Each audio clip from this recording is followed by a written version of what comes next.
We're talking about NFTs today, non-fungible tokens, and talk about off-the-hook major gains. The NFT space has been on fire. And this suggestion comes from the Jillian list. You've probably heard me talk about the Jillian list in the past. Jillian is one of our producers, and she's a newbie to investing in crypto and NFTs. And because she is new to this, I often ask her, what are topics that would interest you? And right at the top of the list is, what is an NFT? And that's what we're talking about today. I'm Andy Gersher, and this is Gains.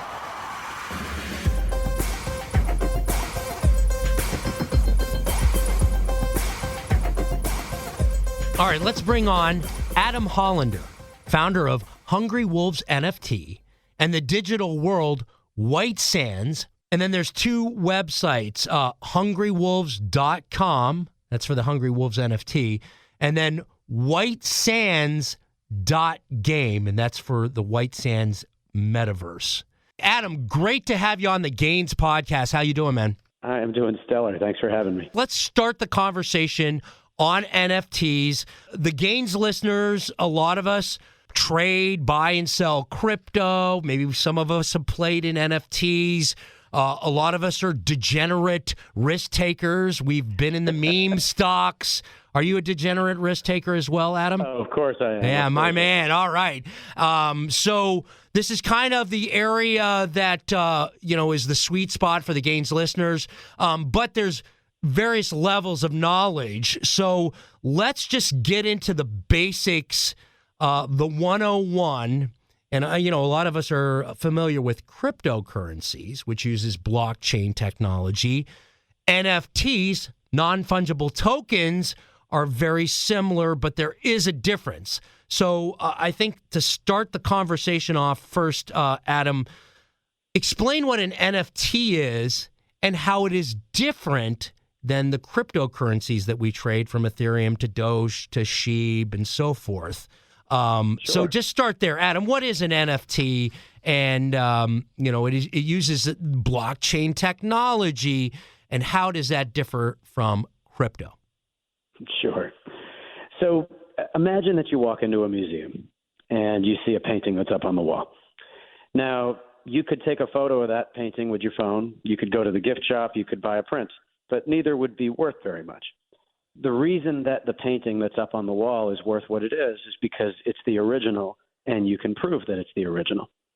Now, when it comes to digital assets, whether that's a photo or an image or a video or a music file, it's traditionally been very difficult to discern the difference between an original created piece of work and a copy of it. You can right-click, copy-paste any digital file. You can email it out. You can send it out millions of times across the internet, and they're indiscernible from the original. That's made it very difficult to value digital assets because they're so easily copyable. An NFT, very simply, solves all of that. It's infallible proof of ownership over a digital asset that sits on the blockchain. What this means is that you can now create a digital asset, whether you're, an artist or a company or anybody, and you can then send it or sell it to someone else, and they will forever be able to prove that the asset that they are holding is in fact the original, authentic one that came from you. And maybe that's a one-of-one asset that you created. Maybe it's a collection of 10,000, and each one are individually numbered. But the bottom line is that I now can prove that I am holding the asset that came from the original creator, and that mine is a token that sits inside of that collection. That has potential impact for a variety of different markets where it might be important for you to be able to prove that you are the authentic owner of any kind of digital asset. Especially, and you mentioned this, on the onset, especially since, things are shared and copied across the internet and Metaverse. And an NFT is essentially a smart contract attached to this particular either image or photograph. So it's a right of ownership, and it's and it can be verified through the blockchain. So I think some of the folks would say, okay, well, cryptocurrencies use blockchain technology. And you even mentioned here that, you can either have one, an NFT or a series. How is it different? Just explain the difference between an NFT and like a cryptocurrency like Ethereum or Doge or Bitcoin Sure. or any of the other ones. Yeah, so take Ethereum as an example. So Ethereum is a token.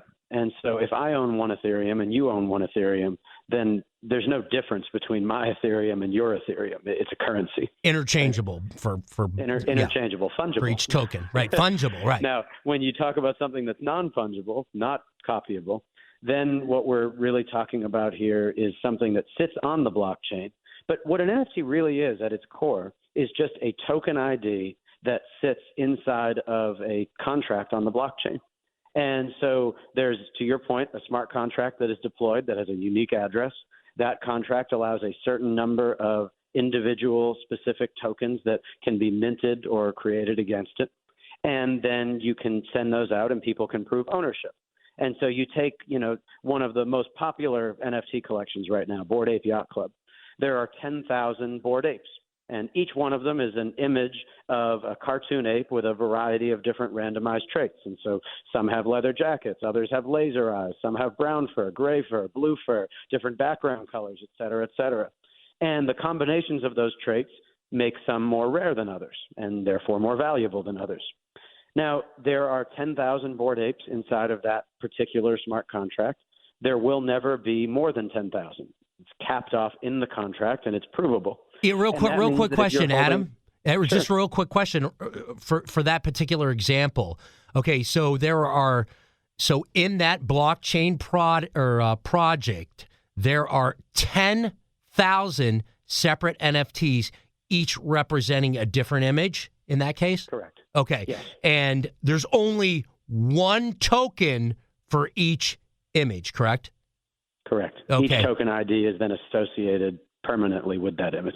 And okay, so I just wanted to kind of establish that. So, because a lot of people here, that's a really famous example you just cited, and a lot of people then say, well, what is that? So there's 10,000 different apes in that particular collection, and each one of them, there's a non-fungible token for each one of those images. All right, kind of pick up why that's important, why that's significant, why you'd want to own a picture of an ape with laser beams coming out of its eyes. You know what I'm saying? Explain. So there's, we understand that a collection and each token represents each individual. And when you own that NFT, you're the only one who owns the rights to that particular image, and there's 10,000. So kind of pick it up there.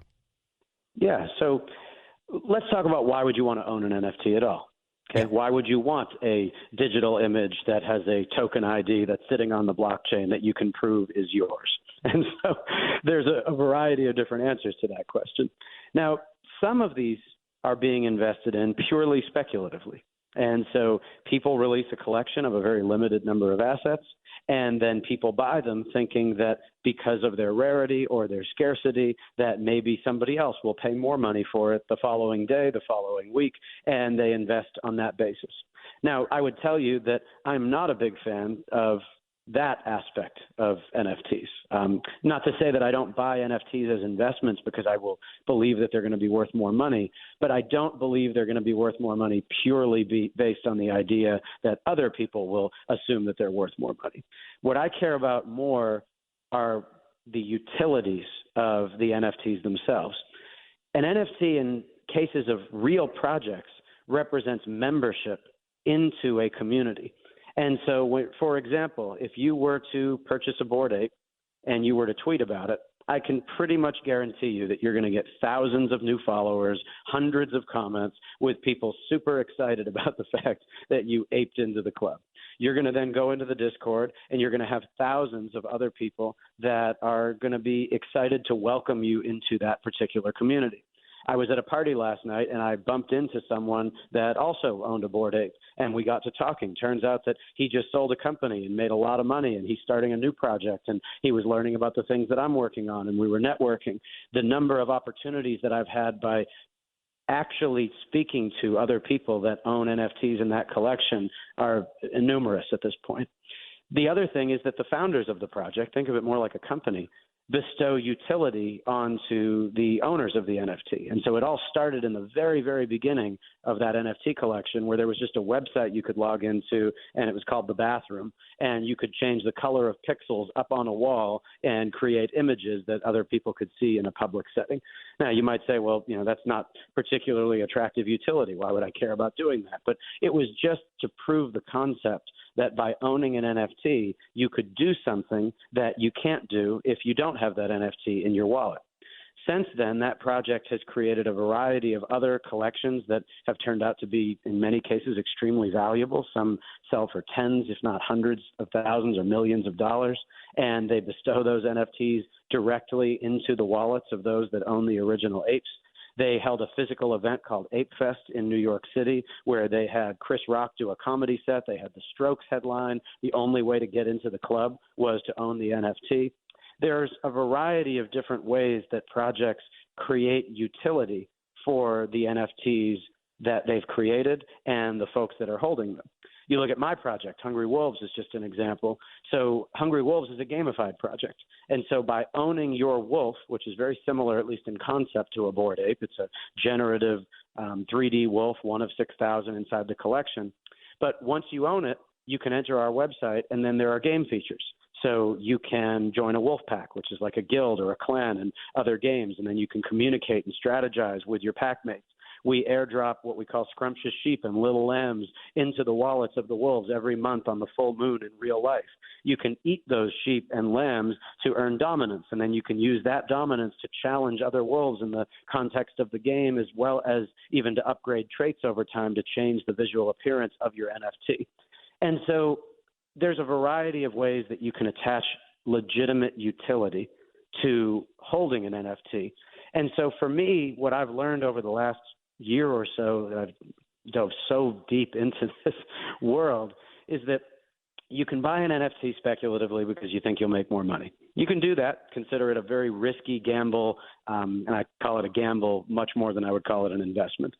You can buy in for the community because you want to connect with other like-minded people that are excited about a similar project, and then you can use that as a platform to connect and generate value based on the membership that it awards you.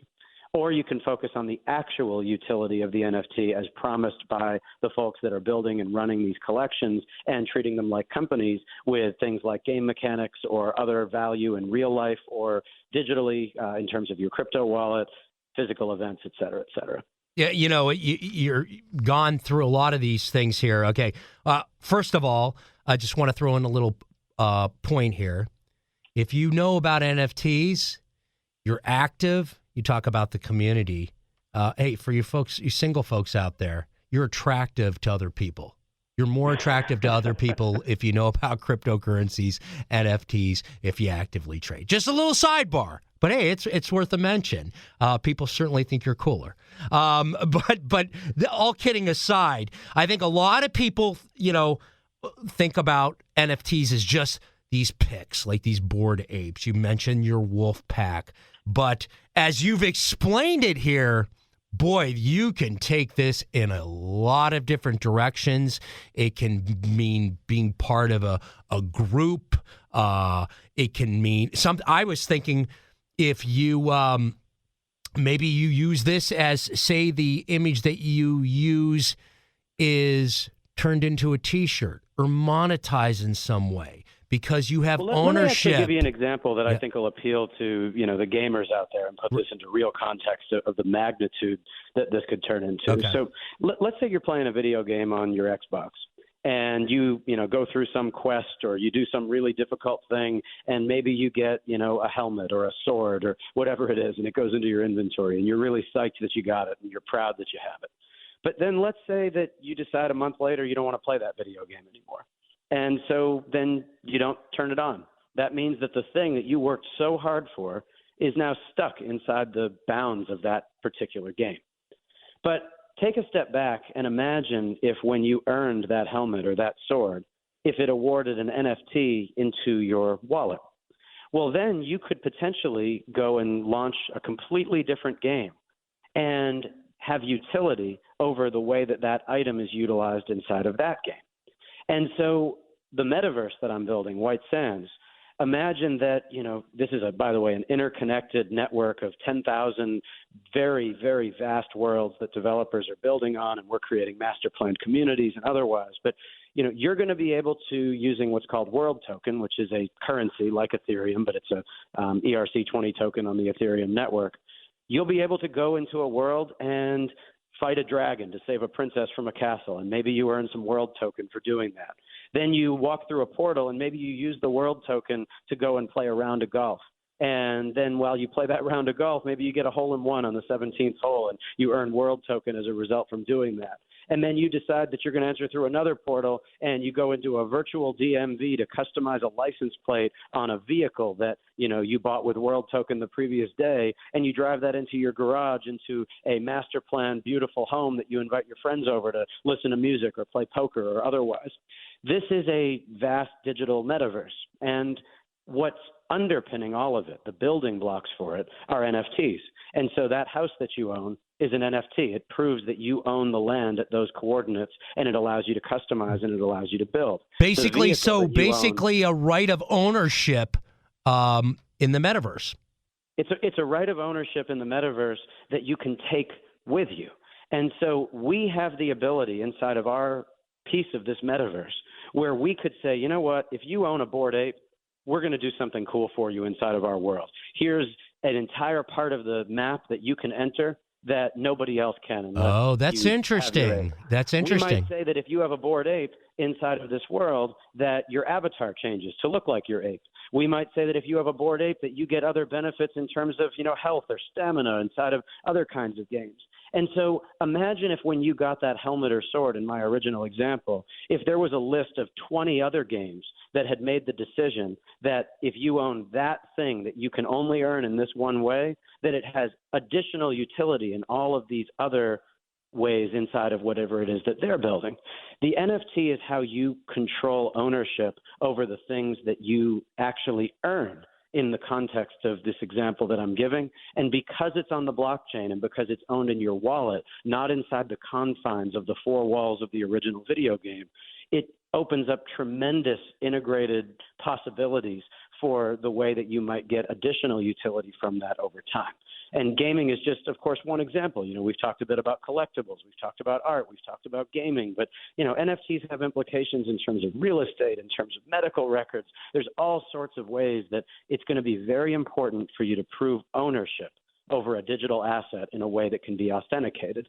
And that, to me, is the power of why this is just such an important milestone in, our journey from, whether you call it the internet or the way that we socialize or otherwise.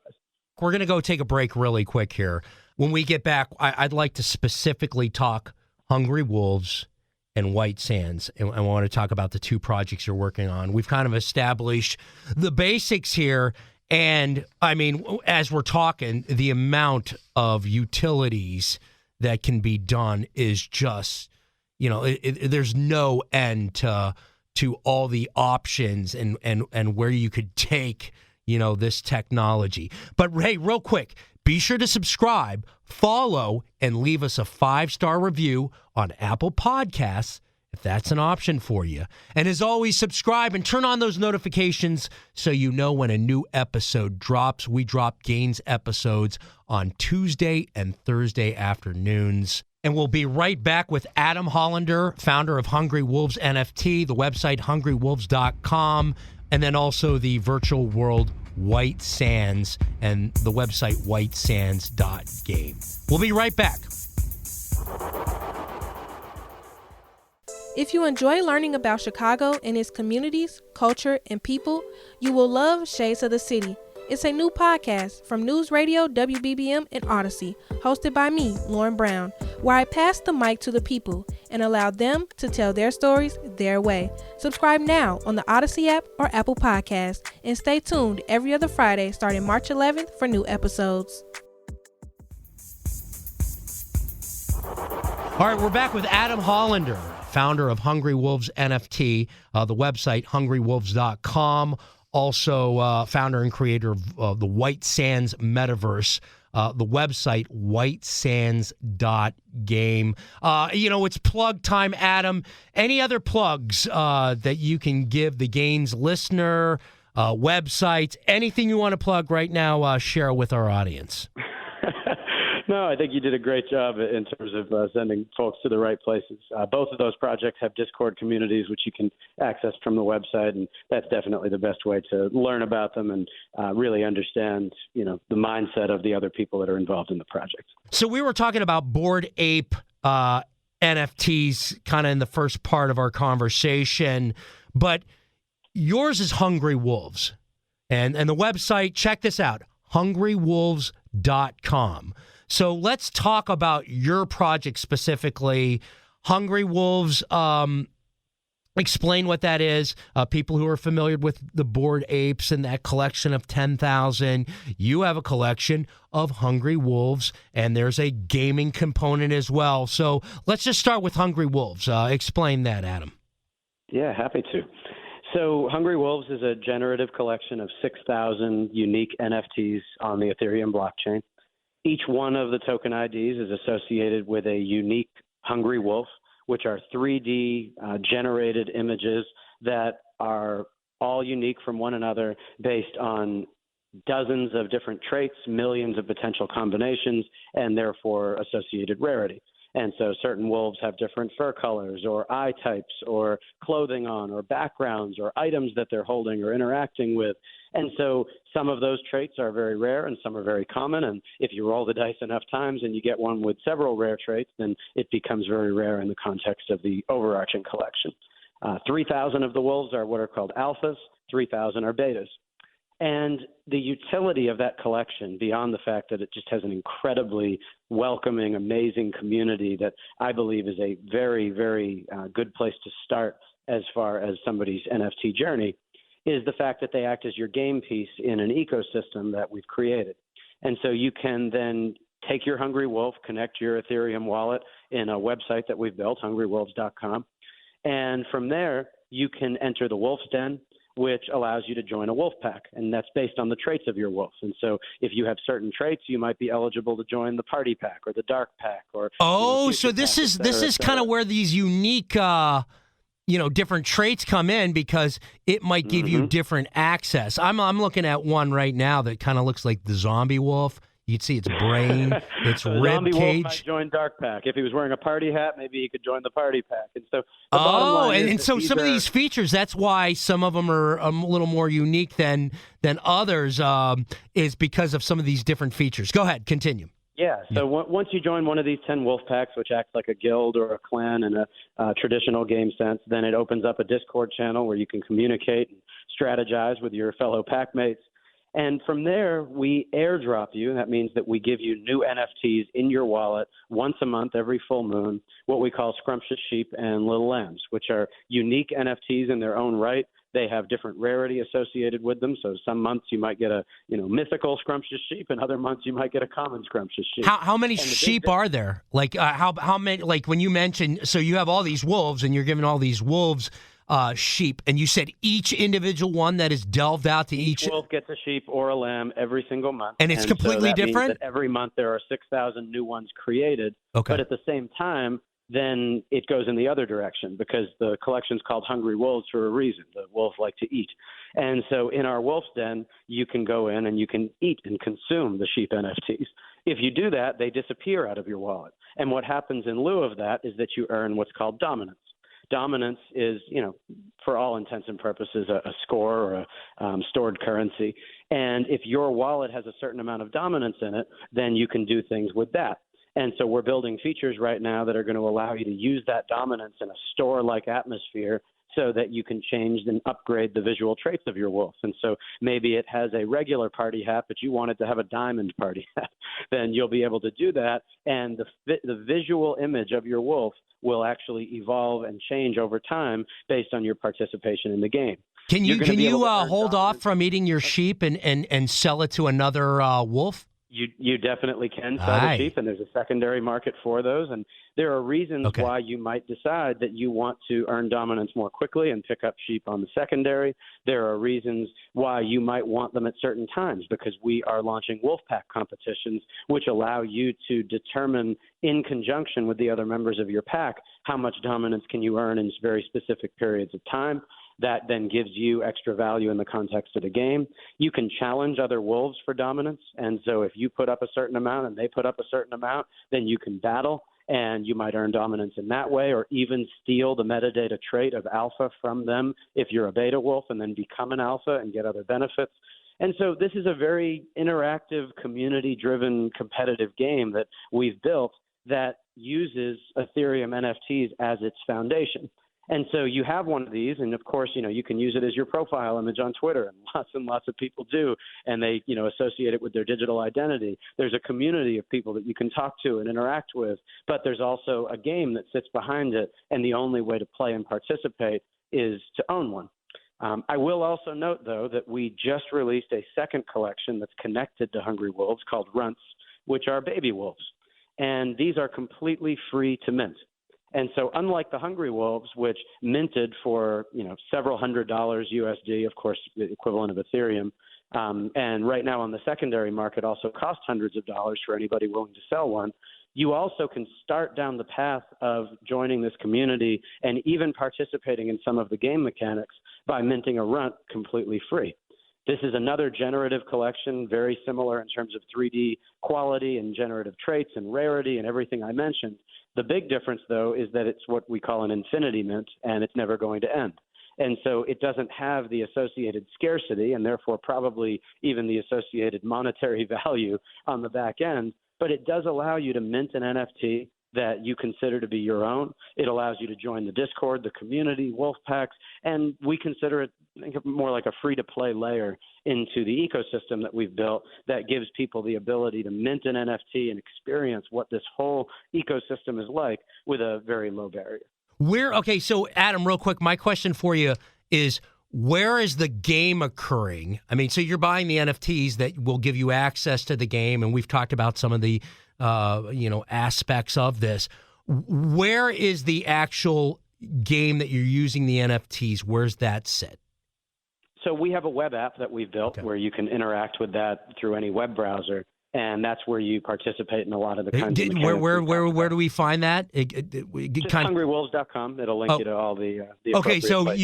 you can have access to the game and everything through hungrywolves.com. Okay, the other thing is we've talked about there's marketplaces. I can go to various places to buy my crypto. That's what, that's my thing, as I'm buying SHIB and Uniswaps and other crypto. There's multiple platforms that I can buy them. I can put them into wallets. Is that the same with Hungry Wolves? Where do you, once you buy the Hungry Wolves NFT, where does that sit? Does it sit on a wallet like crypto? How's that all work? Explain that. Sure. So when Hungry Wolves launched, it was a mint, and you could go to a minting website and connect your Ethereum wallet, and then you could mint the tokens directly into that wallet. Given that that collection is completely sold out, the only way to acquire a Hungry Wolf now is on what's called secondary, which means you're buying it from another person that originally created one and minted it to their wallet and now wants to sell it. I see. Okay, so really initially you had, what was it, the 6,000 wolves that Correct. You didn't mint them, the users minted them with their Correct. Ethereum, okay, but those have all been minted now. And so all of those wolves, you said, are now being traded exclusively on the the secondary market. So when you have now Correct. at this point, you can't mint anymore because all the wolves have been minted. You So can't mint a Hungry Wolf, but you can mint a Hungry Runts, which Right. is the free to mint collection that I mentioned from the same website. and But if you want a the wolf, which is definitely the primary token, you'd go to OpenSea.io or a similar marketplace. You'd look up the Hungry Wolves collection, and then you can see what people are willing to sell them for at any moment. So we heard that Coinbase is getting in on this. That's a platform. A lot of folks use crypto already. You mentioned OpenSea. So just explain that real quick. These are third-party platforms. OpenSea is essentially, for lack of a better way of saying it, the eBay of NFTs currently. And so the biggest one too, right, Adam? This is OpenSea is the big daddy in the space right now.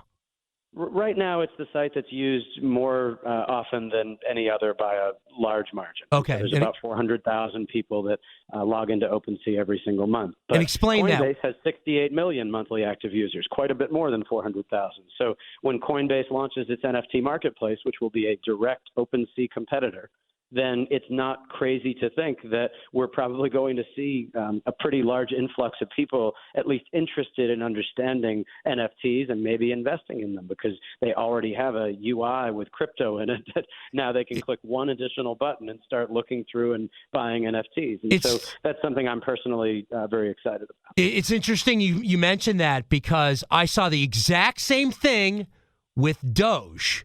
Once it hit Robinhood and got into hands and, hit some of these other platforms, that's when Doge really took off. People started finding out about it. You and I talked off air about this, I think. I had you on the Noon Business Hour a couple weeks ago, and we were mentioning how it's a relatively small user base right now when you think out of the whole scheme of things. You start opening this to Coinbase, some of these other. Just think of the amount of additional people who will have access to the game, so to speak. Well, I would take it even a step further. And so, OpenSea has 400,000. Coinbase has 68 million. You have GameStop as an example that has also said they're going to be opening up an NFT marketplace, and virtually every gamer in the world understands, the brand of GameStop.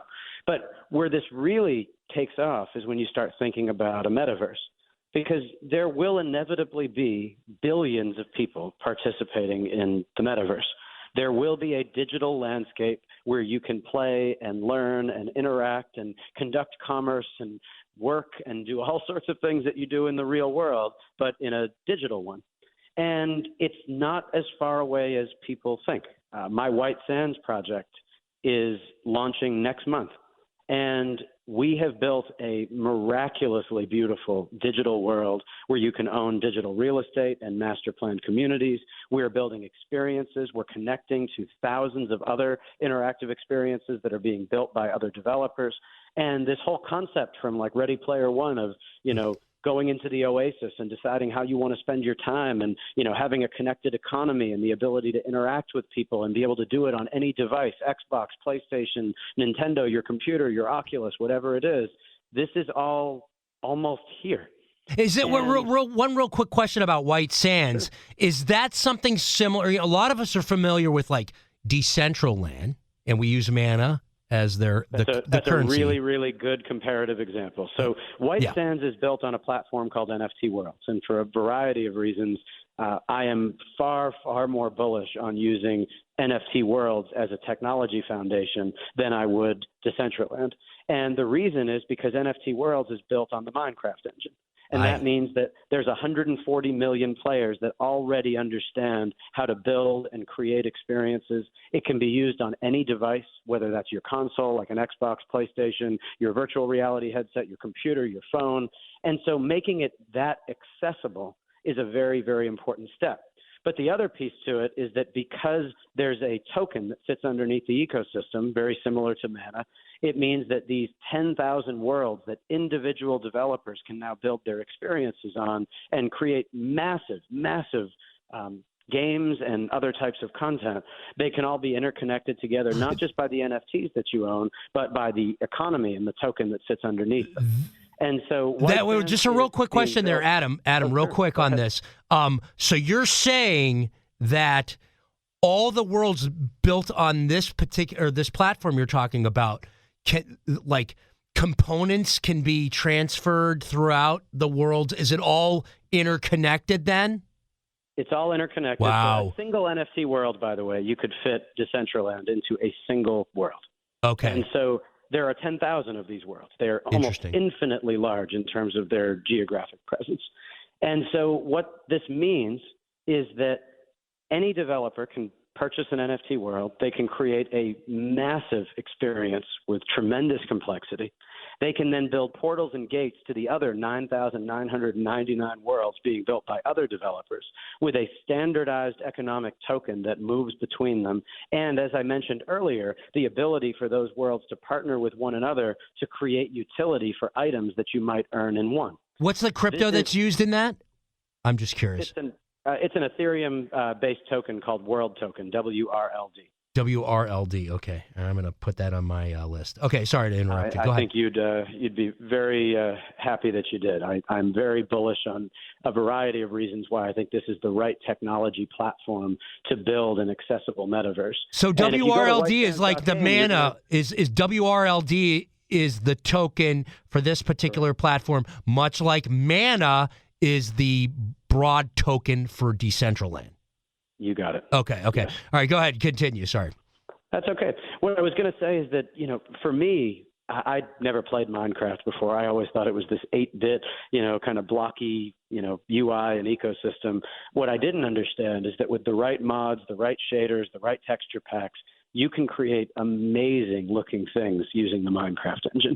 And I would encourage anybody that's listening to go to whitesands.game and take a look at what we've created using the Minecraft engine. You will not believe that these master planned homes and this world that we've built was created using Minecraft tools. But one other question about your world real quick, Adam. Sure. As far as, because I just kind of want to tie a lot of this together. So we talked about how it has an underlying currency. All these worlds are being developed, and then they're interconnected. In your world, White Sands, just like Decentraland, you can buy real estate. How many plots are in your world? And explain that real quick. So right now there are 3,000 plots of land that went for sale yesterday. They are almost sold out, and they will very likely be sold out by the time of this. Can I buy a casino in your world? Can I be the house and buy a casino in your world? That's always kind of attracted. No comment on the casinos just yet. But, okay. We're building master planned homes that are very different from an open plot of land, which means that the moment you move in, you have this beautiful, amazing, luxurious mansion-like villa sitting up on cliff tops that you can customize in ways that are very different from what you might buy in, say, a Decentraland. And so I would encourage anybody to go to the website, whitesands.game, and check out the quality of what we're building and delivering. And you can read the white paper. There's a roadmap of all the collections that we're building, the experiences that we're creating, the other projects that we're going to be connecting to and partnering with. But this will inevitably be a real, open, interconnected metaverse that you can access from virtually any device using a UI that 140 million people are already used to. And for me, that's far more exciting than when I look at something like Decentraland and think about, is the average person in the world really going to be excited to log into this? Very interesting. I know we've covered a lot of ground here. So as we're kind of wrapping up today's Gains podcast, I'm going to have you on again because there's a million different areas we could take this. So I think for the Gains listeners, because you got our beak swept. A lot of us are already, own Ethereum, Bitcoin, these other tokens. Maybe we've played with NFTs. And we're familiar with Decentraland and the currency mana behind it. And, we're familiar with a lot of these things. But let's, as we're wrapping today's podcast up, talk about getting involved right away, buying Hungry Wolves, going to the website, hungrywolves.com, buying Hungry Wolves, buying them on the secondary market, talking about how you've gamified these Hungry Wolves tokens and how they all relate to your world, whitesands.game. Kind of wrap it all in a little package. So we can. I know it's we're covering a lot of ground, but just I want to get people like, let's get involved. Gaines listeners, let's get involved right away. Let's kind of test this out. Let's play around with this. So Adam, give us in the next couple minutes here, just everything we need to know, the websites, everything. Kind of wrap it up for us. Yeah, I appreciate that. Well, first of all, I'll put an asterisk on all of this, which is that you should never buy an NFT or get involved in a project just because somebody tells you to. You should go and do your own research. And so all these projects have their own white papers, their own community that you can interact with and ask questions. And so I would encourage you. Of course, I would say that I'm bullish about my own projects and I'm excited about them, but go and join the Discord. The Hungry Wolves Discord has thousands and thousands of people that are incredibly bullish and excited about the project, and they'll give you the reasons why, and then you can make your own decisions. Tactically, if you want to buy one, you can go to hungrywolves.com to learn about the project, read the white paper, access the Discord, everything else. If you want to buy a Hungry Wolf, you'd have to go to OpenSea.io. You search Hungry Wolves, you find the collection of 6,000 wolves. You can then sort by different traits and find visually the one that you like, and then you can purchase it with Ethereum. Once it's in your wallet, you can go back to our Wolf Den on the website, and then you can choose your wolf pack, et cetera, et cetera. You also can go to runtz.hungrywolves.com, and you can learn about the Freedom Mint collection that I mentioned of the kind of scrappy baby wolves that you can mint for free right now. And you can access the minting site there. The only thing you're going to be asked is to pay the gas fee on the Ethereum network. And so, for $10, $15, then you can have a Runtz in your wallet, and then you can immediately join the community, start interacting, asking questions, and figure out if this is something that you really want to invest in further. As far as White Sands goes, that's a very limited release. We had 27,000 people join our Discord over the last 10 days since we announced the project. There was a whitelist to purchase the initial land plots, and that'll run through later this evening. I do expect that the initial plots will sell out, and so the only way to find that would be on the secondary market. But you can go to OpenSea, search for White Sands. You'll find what we call a parcel pass. There's 3,000 of them. You can purchase them on the secondary market. But again, would encourage you, jump into the Discord, read the white paper, learn about the project, and then you can decide if it's something that you'd be excited to get involved with. But of course, I'm very excited about the opportunities there, and there will be crossover. There will be opportunities when you're in the White Sands Metaverse to gain additional unique value if you're holding a Hungry Wolf or even other tokens from other collections that me and my co-founder, Blockchain Brown, have respect for. Well, we're definitely going to have to check all this out. Let me just a couple of real quick questions as we're wrapping up here, Adam. What got you into all of this? So it's funny you mentioned Decentraland. I read an article about the Metaverse. I thought it was a cool concept to be able to buy virtual real estate, and so I bought a plot of land in Decentraland. And then the next day I had buyer's remorse because I saw another plot that I liked better, and so I bought that and decided I would try to sell the first one. And I put it up for sale, and it sold for $4,000 more than I paid for it. Oh, nice. And I sort of had an eyebrow go up, and I said, I wonder if I could do that again. And so I put the other one up for sale, and it sold that evening for $3,000 more than I paid for it.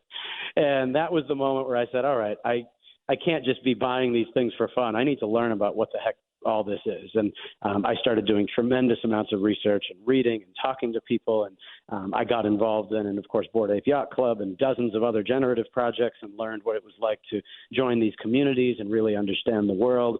And then I really made a decision a couple months ago that, as passionate as I was about participating and investing, and while I was doing extremely well financially in this market, my background, I'm a serial entrepreneur. And so I started a software company in 2011 that was acquired by Microsoft.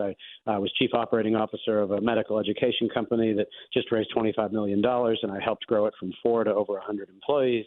And so, being a business operator, I said, I think I can do a better job here than what I'm seeing in a variety of other projects. A lot of people that start these projects are either folks with a technical background and they understand how to write the contracts, or they're artists and they're creating, amazing visual pieces, but it doesn't necessarily mean that they know how to run a business or a company. Doesn't mean that they know how to make those decisions to move it in that direction. And so I'm really honored and very privileged and blessed to have the opportunity to spend all of my time now running these kinds of projects, because I don't really consider it work. It's just a tremendous amount of fun. And I really look forward to impacting this entire world in the way that we are. And I think with the White Sands project, it's really going to be a major step forward in terms of people being able to define what is a metaverse and have it become a reality. And the Hungry Wolves project, I'm extremely proud of, because we're really creating legitimate utility and game mechanics behind an NFT collection. And that's something that traditionally hasn't been done particularly well in the space. And I'm really excited that we're at the forefront. Very cool. Just one quick question here. Do you play video games beyond? Of course I do. Yeah. Have you ever heard of Dead by Daylight? I can't say that I have, but admittedly, I haven't had as much time for games in the last couple of years. Because you've been a little focused on other things. And another quick question for you: if I have a Hungry Wolf, and you're throwing me that St. Patrick's Day sheep, do you know which one I'm talking about? I do. Yeah. It was released on St. Patrick's Day. You'd have to buy that one on secondary now. Yeah. What does that St. Patrick's Day sheep do for my wolf? Well, you can eat it, Yeah. and then there's an amount of dominance that's associated with it, although we have two collections. One collection is really meant for collectability, and so they're worth very little dominance, and the hope is that people might want to keep it in their wallet. That's actually what that St. Patrick's Day because it's just kind of cool and different. Okay. Yeah, but there's an entire other collection of the sheep that we drop every month to the 6,000 holders that also look cool, but they're not quite as unique in regards as, having a clover in its mouth or otherwise. And those can be worth quite a bit more dominance and are meant to be really used in the context. Right, you want to gobble them up so you can become more of an alpha, right? These little runts are kind of cute too. I'm just looking through there. That's pretty cool. And I had just seen somebody here. Hey, I just minted my first ever NFT. So I love that. If you've ever had a forgetful gamer said that on Twitter, and I think that's kind of cool. It seems like this is kind of a cheap entry level into this. You can kind of play around, maybe go the runt route, just so you can kind of see how this works and put your Ethereum into, using your Ethereum that you may currently have and use it to mint an NFT. And like I was just looking at somebody here is very excited about it, and they got a cute little run too. As we're definitely going to have you back on, Adam. I really enjoyed the conversation, and I got a million questions, and I just not enough time. So as we wrap up today, any final thoughts about our conversation? And again, I'll have you back on real soon, and we can continue this discussion. But, as we're wrapping up the Gains podcast, Adam, any final thoughts you'd like to share with our audience? No, I appreciate the opportunity. Thank you for having me today, and look forward to continuing the conversation on another podcast. And again, the websites, lay them out for us real quick, Adam. So you can go to hungrywolves.com or whitesands.game. All right, and we'll be sure to check those out. Well, we'll have you on again. It was a pleasure, and we'll talk real soon. Anything regarding the Hungry Wolves project or White Sands that might be coming out in the next couple weeks that people who are familiar with this might look forward to it? Yeah, it's a great question. So when I mentioned the feature to eat your sheep, that's actually been a hypothetical feature up until this week. And so late this week is when that will actually go live, and people will be able to consume them for the very first time and start earning dominance. And so we're very excited about that. If you buy a Hungry Wolf this week, we have our monthly drop on Friday, which is the full moon for March. And so if you were to put one in your wallet right now, you would need a wolf, not a runts. But if you do purchase a wolf, then you will receive your sheep drop for free on Friday. And whitesands.game, like I said, we just launched. And so our land sale went live in the last 24 hours. It's going extremely well. Are you on PlayStation? Metaverse in April. Are you on PlayStation? Can I have access through... You can access our world on any device that can run Minecraft.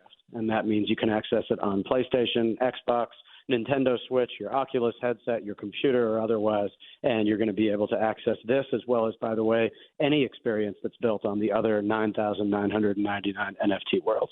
And again, that's a cool thing about this is you mentioned the currencies consistent throughout these worlds, and these worlds are interchangeable as far as items in one world can potentially be used in another. And again, what's that called? That platform? This is all taking the kind of NFT worlds, and they exist as NFTs in their own right. You could go to OpenSea and search NFT worlds, and you can actually purchase these, confined ecosystems that really act as the technology layer underneath what you might go and build. And once you own an NFT world, you essentially have licensed the use of this platform so that you can build upon it using the Minecraft engine, connect to the blockchain to make software decisions as to what people that are in that world are going to be able to do or otherwise. And you can see, of course, a really magnificent example of that when you go to whitesands.game. And we'll be sure to check that out. That's Adam Hollander, founder of Hungry Wolves NFT, the website hungrywolves.com, and founder and creator of White Sands Metaverse. And the website for that is whitesands.game. Hey, be sure to subscribe, follow, leave us a 5-star review on Apple Podcasts. I've been told that is podcast gold. And then, as always, subscribe and turn on those notifications so you know when a new episode drops. We drop Gains episodes on Tuesday and Thursday afternoons. We will be back on Thursday, and I look forward to seeing you then. A News Radio WBBM podcast powered by Odyssey.